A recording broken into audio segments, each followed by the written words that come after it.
So now I present to you the segment called Coaches Can, bro. Coaches done got fired, bro. Fired their ass. First things first, bro. They canned Monty Williams, former Phoenix Suns coach. The Suns gave him the boot after their conference loss to the Denver Nuggets. They lost again. Monty Williams was the Phoenix head coach for 4 seasons, and in 4 years, he tallied up 194 wins, 115 total losses. First year, they was third place in the Pacific. The next 2 years, in 2020 and 2021, they were first in the Pacific. And then this past season, they were second in the Pacific. And they lost in the conference semifinals the last 2 years. And then they lost in the NBA finals in 2020.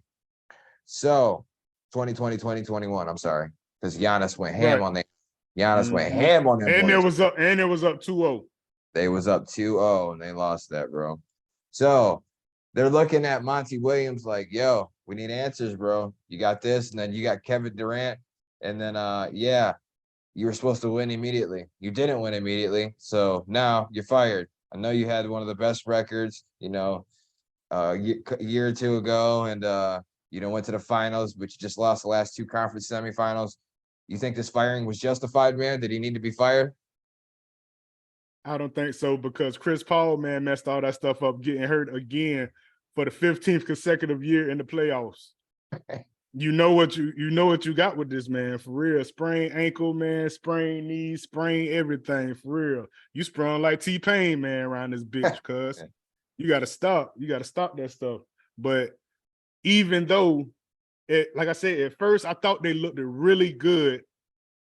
Plus they had Cameron Payne or whatever for the backup, just in case Chris Paul get hurt, man. I think that's the main reason that they kept him, because he can run that point too. But like I say, man, it's hard to coach 2 dominant superstars and a man that's like a Hall of Famer still. You feel me? So that's like 3 dominant superstars, dog. That's very hard to coach that shit, bro. So I don't think it was his time to go, but people want results now, man. You gave up all your picks and you gave up all this stuff or whatever. You didn't give up all your young talent. Yeah, you gave up all your young talent, man, with Cam Johnson and all those boys, man, Miles or whatever, bro.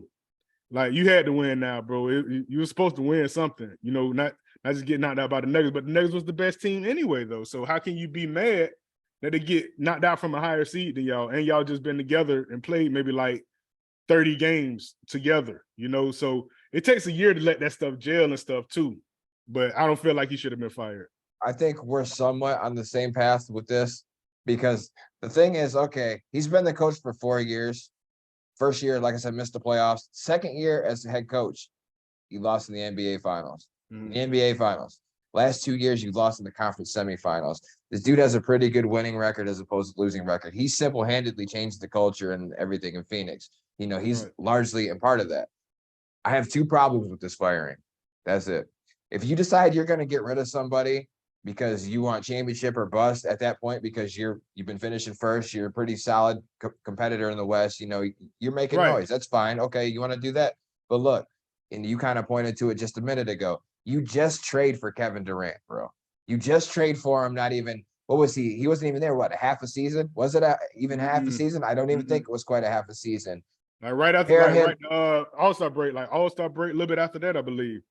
You pair him with Booker, another superstar that's incredibly hard to figure out that fast, man. You know what I'm saying? And CP3 even before that, even though I thought they were playing better after he went down, but that's a whole nother topic for another day. But just saying, like you reiterated, it's hard to do that. Even Spoelstra, look at what happened when Bosh, Wade, and LeBron, you know what I mean? The first year, they got their ass kicked by the Mavericks. You know what I'm saying? Right. That shit takes time. So because he didn't win with all 3 of them their first year, at least he got a full year. They should have fired Spoelstra. Like, that's stupid.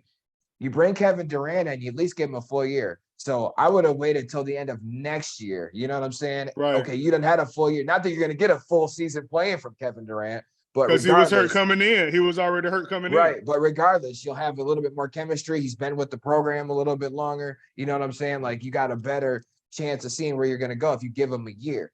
So he shouldn't have been fired this season. He should have been fired if they didn't win after next season. That's my first problem. My second problem is Matt Ishbia, the dude who got in a little shoving match with Jokic, and all that tough guy. But anyways, Suns owner. But you just bought the Suns like months and months ago. One of your first moves, like when he bought the Suns, they traded for Kevin Durant like 4 days later. A few days later, within a week, right? So you do that, and then you expect this coach to have it, like change shit that fast. I mean, I don't know if it's his exact his exact decision per se, but he's the owner of the team. He can override anything the fuck he wants. So, but that's another mistake though, man. When he first got there, he traded for Kevin Durant, thinking this is what I'm going to do. I'm going all in, which whatever you want to trade for Kevin Durant and give up your future, whatever, fine. But I think that's a mistake, dude. You just got there. You ain't even been there a month. Like, bro, you've been there a week and you're already making like career franchise like moves, like without even thinking about it, without anything. So you bring Kevin Durant in and then you fire a coach who's been there for 4 years, way before you even own the team, who helped change the culture for the better, and you fire him that fast, bro. You just got here. You just got here, bro. Boss or not. But man, Ish was sending messages out here, bro. For real. Like, man. Trying to tussle with Jokic and all this shit. Firing coaches. But see, that's how them elite people be, bro. They're like, man, I can win a championship. My first year, man, I ain't even got to own this shit a year yet. I'm going to get this guy and I'm going to do this and boom. And you out in the second round or whatever. Now you freaking irate. Come on, man. There's more to it than this stuff, bro, man. People done went 50 years without getting a freaking title, bro. You think you finna come in here in 5 minutes and get a title, bro? Man, slap yourself in the damn mouth.